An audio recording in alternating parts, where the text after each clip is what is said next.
I recently spent 2 days at the acquisition.com headquarters out in Vegas with Alex Hormozi and his team for one of their business scaling workshops. And I learned a lot about how to scale my phone flipping business, from ways to think to metrics to watch, and even specific tactics for the business itself.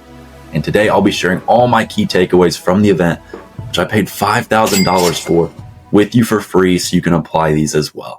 So I've put together this mind map to kind of break it down. But the first thing they did when we got there was their basic presentation about how to think like a CEO. And there were some other things in there as well, but it was just their baseline foundation for how they look at businesses and how they attempt to grow businesses. So the first thing they do, they say the best CEOs think like investors. So if you want to think like a good CEO, you need to think like an investor. And investors think about resource allocation, which is obviously time and money. So within the phone flipping business, your time and money, just like any other business, are your most valuable assets. Now, it's especially important with phone flipping when you're dealing with a bunch of product that you allocate your money so that you always have money to buy stuff. Some of the biggest things you can apply from this is, one, not sitting around, sitting on a bunch of devices for forever and having cash tied. This is something I see a lot of people mess up on, because then it prohibits you from getting deals. You want to get to the point then where your issue is you're not getting enough deals because you've got all this cash and you're ready to buy, but you can't buy it. The worst thing is to have deals that are out there and you can't even buy it just because all your cash is tied. Whether you overpaid for stuff. I have a bunch of beginners come into the group trying to learn for the first time. They overpay for a device and it sucks, but it just happens. You might have to break even. You might have to take the L on your first one.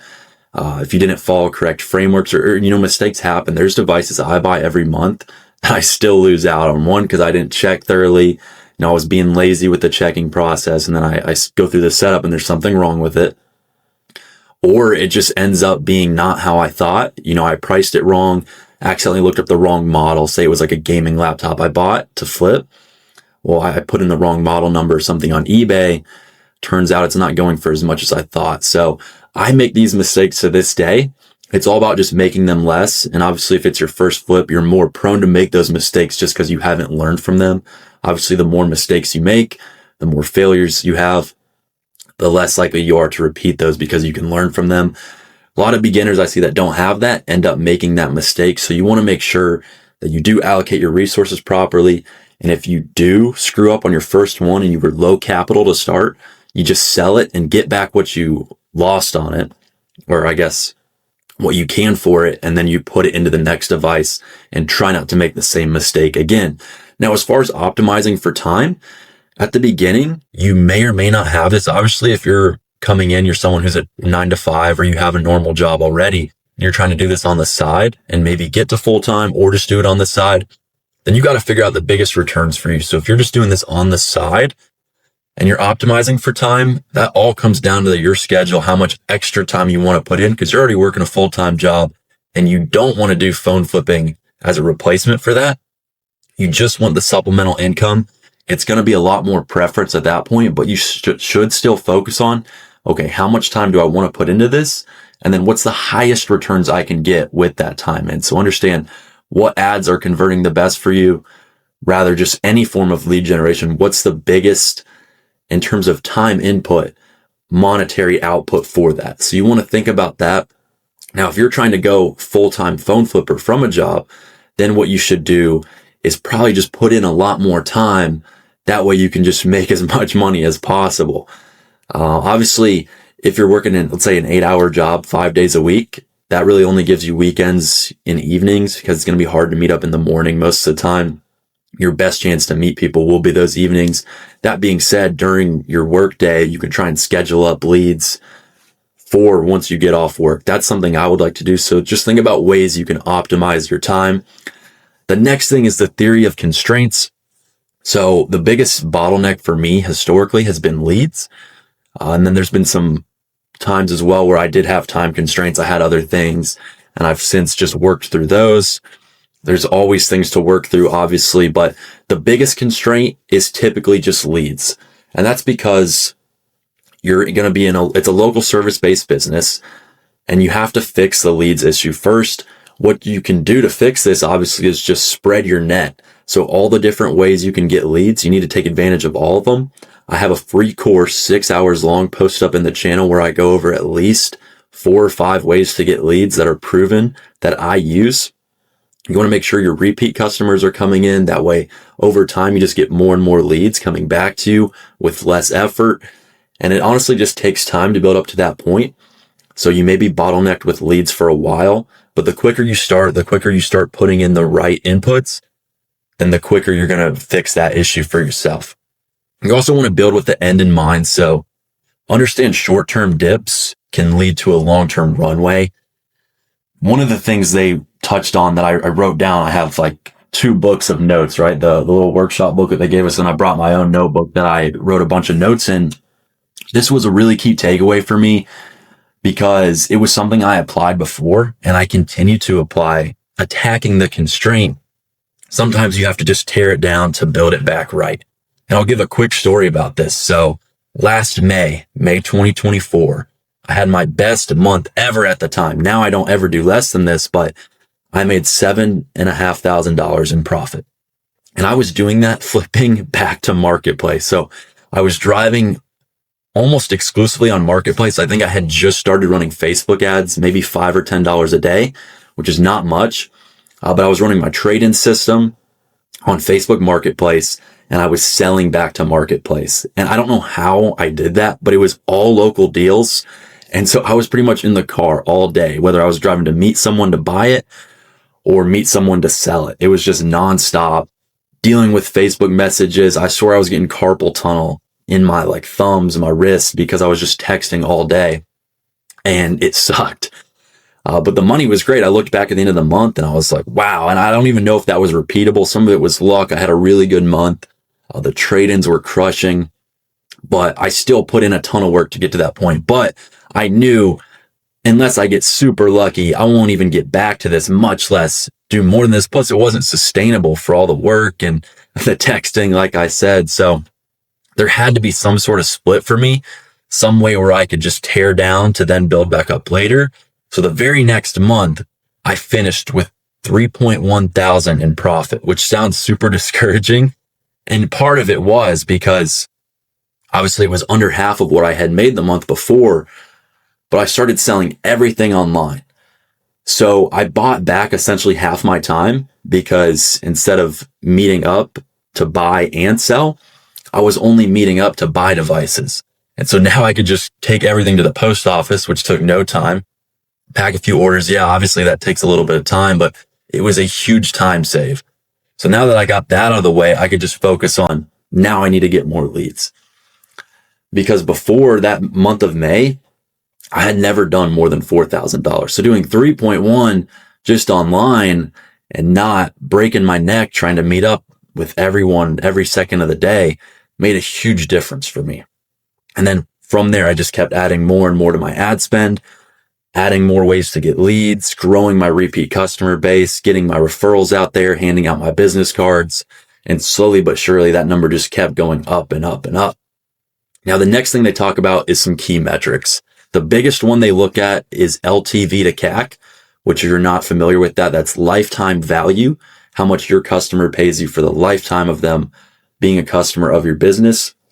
And then the cost to acquire that customer, the CAC. Now, they said for service-based businesses, the target for this should be about 10 to 1.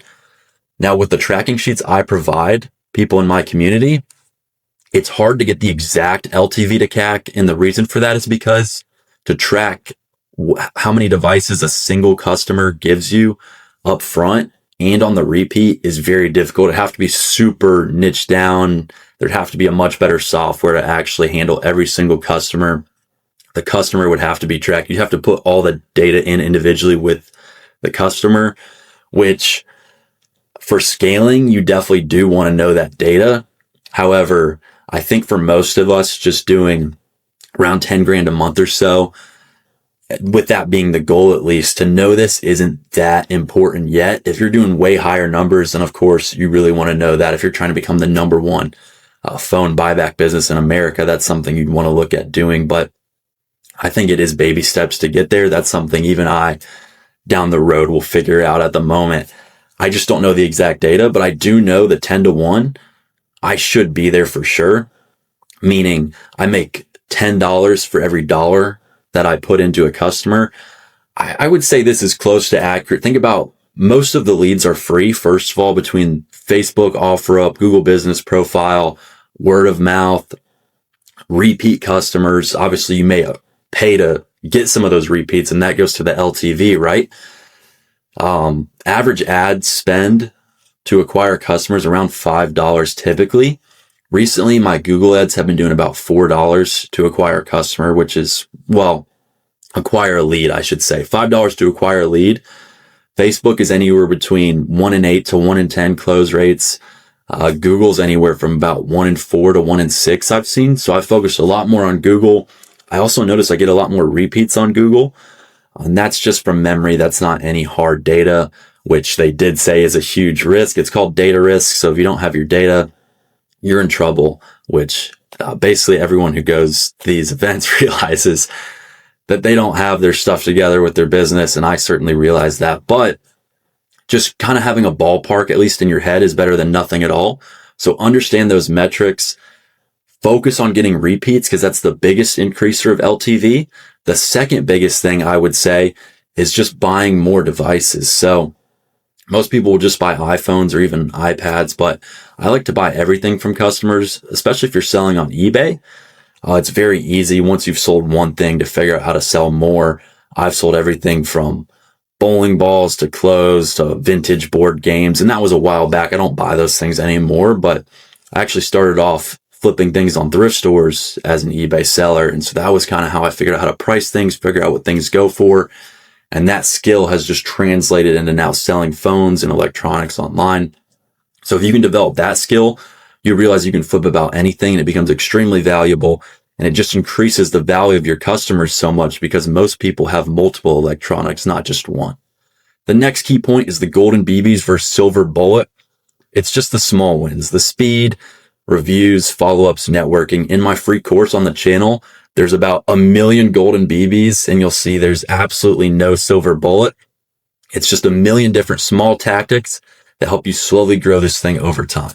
And that's what they talked about too, pretty much confirmed my belief in that. I kind of went in with that mindset. And it's always good to just be reassured in beliefs like that. Another little quick nugget is the meta ad. So if you're running Facebook ads for phone flipping, just focus on the offer and the creatives over targeting. This was super surprising to me, but acquisition.com does zero targeting for their ads. They literally just let the algorithm and the meta AI find their customer base, which is insane to me. For a company of that size, I figured there'd be super detailed and niche targeting. If you've ever tried to set up ads, it can be super overwhelming because you're wondering, okay, how do I get this just right? You think there's some sort of like black hat trick. And they basically said, no, there's just not. These AIs are so good at tracking people and knowing their interests that they'll eventually just spit it out to the right people. So I found that super interesting. I thought that was a really valuable nugget. Also kind of scary if you think about it because how much data that these social platforms have on us to be able to just identify the exact target audience and keep advertisers spending money is pretty wild to me. So a little scary, but cool point there. So don't worry about tracking if you're running Facebook ads. Just focus on creative. It'll find the right people for you. And of course, add value and eliminate risk. The first thing you want to do is add value. We went through this business worksheet where it was basically how an investor would look at it. If someone were to buy your company or if they were looking at a company, it's basically the first thing they would do. And you basically want to, in order, add value first and then eliminate risk.